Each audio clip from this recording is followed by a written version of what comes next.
It began with a giggle, soft and unassuming, breaking the morning stillness of a classroom in Kashasha, Tanganyika, in January 1962.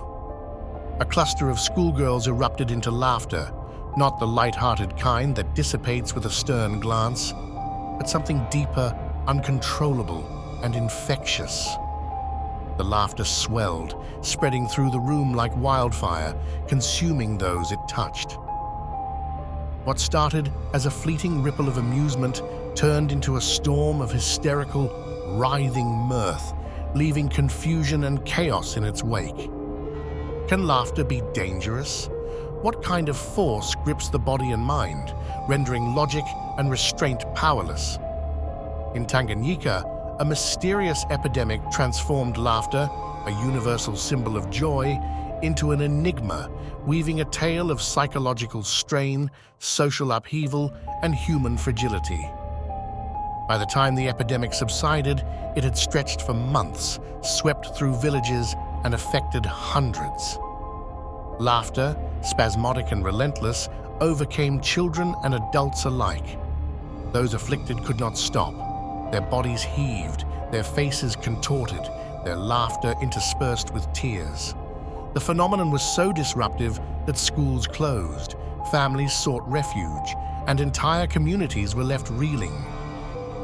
The cultural and historical context provides the first clues. Tanganyika, newly independent from British colonial rule, was a nation in flux. The promise of freedom carried the weight of uncertainty as traditional structures gave way to modern aspirations. The village of Kashasha was no exception. Life there was tethered to subsistence farming, communal bonds, and a collective identity shaped by both colonial influence and local traditions. In this environment, children represented both the hope for the future and the anxiety of a rapidly changing world. Kashasha's schoolgirls, educated under the rigid British system, balanced the conflicting demands of their elders' traditions and the Western ideals of independence and progress. Could the laughter have been a subconscious release of this tension, a rebellion against the unspoken weight of societal expectations? Psychologists examining the event have often turned to the concept of mass psychogenic illness, MPI, to explain the epidemic. MPI, also known as mass hysteria, arises when psychological distress manifests in physical symptoms, spreading through close-knit groups under stress. But what triggers this invisible spark? Is it fear, unexpressed trauma, or the simple but profound need to belong? In Kashasha, the initial outbreak seemed to arise from one or two girls whose laughter triggered a chain reaction. Imagine the delicate web of human emotion in a crowded classroom, a mix of shared fears, hopes, and unspoken pressures. Once laughter broke through as an outlet, it offered both release and contagion. In a setting where emotions are often suppressed, the freedom to laugh uncontrollably, however fleeting, may have been irresistible. The epidemic's spread was eerily methodical. After schools shut down, the laughter leaped to neighboring villages, crossing familial and social boundaries. Entire households succumbed to the strange affliction, each wave amplifying its reach. The symptoms were not limited to laughter alone. Victims also reported fainting, crying, and trembling.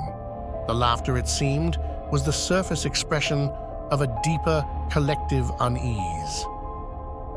How does one explain laughter as an agent of chaos?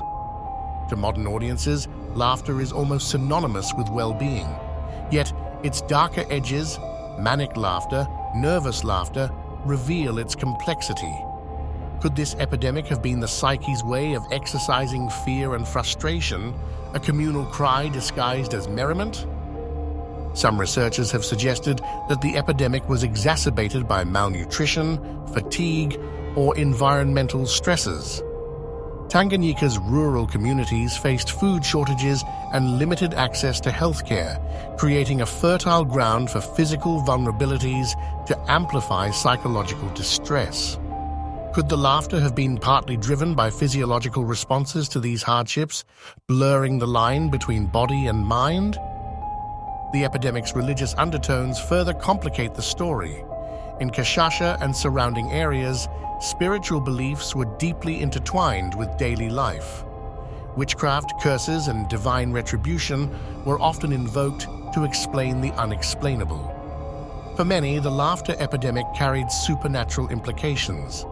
Some believed it was a punishment or warning, while others sought spiritual healers to banish the affliction.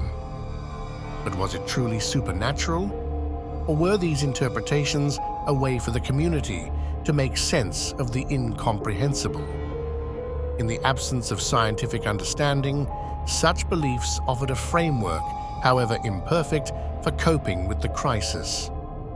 Imagine the villagers' confusion, the mix of fear and helplessness as the laughter spread.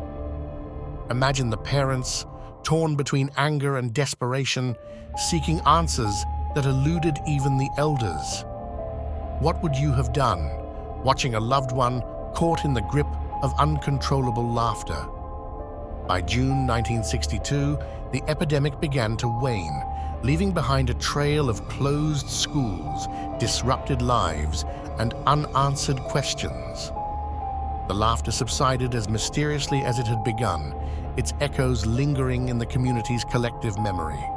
It would take years for psychologists, anthropologists, and sociologists to piece together the fragments of this puzzling event, and even today, it remains an enigma. The Tanganyika Laughter Epidemic reminds us of the fragility of the human mind, the power of suggestion, and the complex interplay of emotion, environment, and culture. It challenges our understanding of normalcy, forcing us to confront the thin line between control and chaos. Could such an epidemic happen again? In an age of rapid communication and heightened global anxiety, the mechanisms of contagion have only grown more potent. Yet, the laughter epidemic is also a story of resilience, a testament to the human capacity to endure, adapt, and make meaning of the inexplicable. As we reflect on this strange and haunting chapter of history, one question lingers. What does it say about us that even laughter, the universal expression of joy, can be twisted into a force of disruption? Perhaps the epidemic's greatest lesson is that the human experience, for all its mysteries and contradictions, is bound by the same universal threads of emotion, connection, and the search for understanding. Let us know if you enjoyed this video. Also, let us know in the comments what historical figures you'd like us to profile next. And don't forget to subscribe to the channel if you'd like to see more videos like these.